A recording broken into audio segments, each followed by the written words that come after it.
Zohar Parasha Pekudei Leyom Shishi. Amar Rabbi Shimon, Ketiv la Te'aberu Esh V'chol Mishotechem Beyom HaShabbat. Ma'ata'ama. C'est Rabbi Shimon, il dit, c'est écrit, vous ne passerez pas le feu dans tous vos demeures. Alors il pose la question, il dit pourquoi? Pourquoi c'est interdit d'allumer le feu? Il dit pour ne pas qu'il y ait le din, la rigueur, dans ce jour-là, parce que celui qui allume le feu amène la rigueur. Veitema, alegava salka. Mais si tu dis ça, pourtant, le feu est allumé sur les misbéar, dans le Beth Amikdash Shabbat. Il dit, Mishi, Bekol Mojotechem, Kama, Velo Legavoa, Velo Salka Legavoa, la Kafia Ledina Kala Salka. Il dit, c'est marqué dans tous vos demeures, c'est pas marqué dans le Beth Amikdash, où il n'y avait pas de din, il n'y avait pas de rigueur, et aucune rigueur ne pouvait venir sur le Beth Amikdash.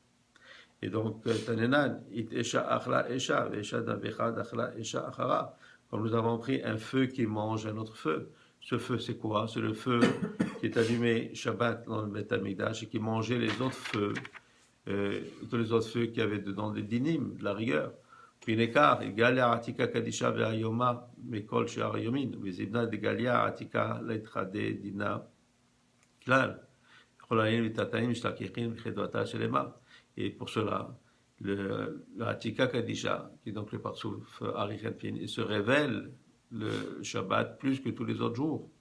Et quand il se révèle, alors il n'y a pas de din dans le monde, les rigueurs sont repoussées. Et c'est pour cela qu'il faut se réjouir, ceux qui sont en haut, ceux qui sont en bas, avec une simcha complète, parce qu'il n'y a aucun din à ce moment-là. Tana, nous avons appris, Ketiv, Kshetchamim Rasa Hashem et Hashem et Ares, Shechetchamim Vadai, Velo Beshechet. Il est écrit, et nous avons appris que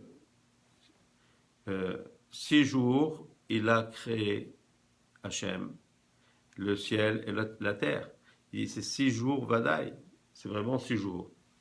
Ça veut dire que d'abord ces 6 jours, c'était un révèle aux 6 séphirot, de Chesed jusqu'à Yesod, ce qu'on appelle les Yamim Aelionim, hein, qui représentent aussi Zerenpin, hein, puisque du premier jour, donc on parle de Chesed, jusqu'au 6e jour, qui est Yesod.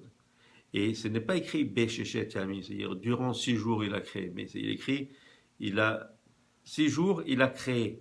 Donc en vérité, il a créé ces 6 jours. Donc il a créé ces séphirotes, ce qu'on appelle Sphirot Elyonim, qui s'appellent les Shechet Yamim Elyonim. En même temps, bien sûr, c'est là que le temps a pu être créé. C'est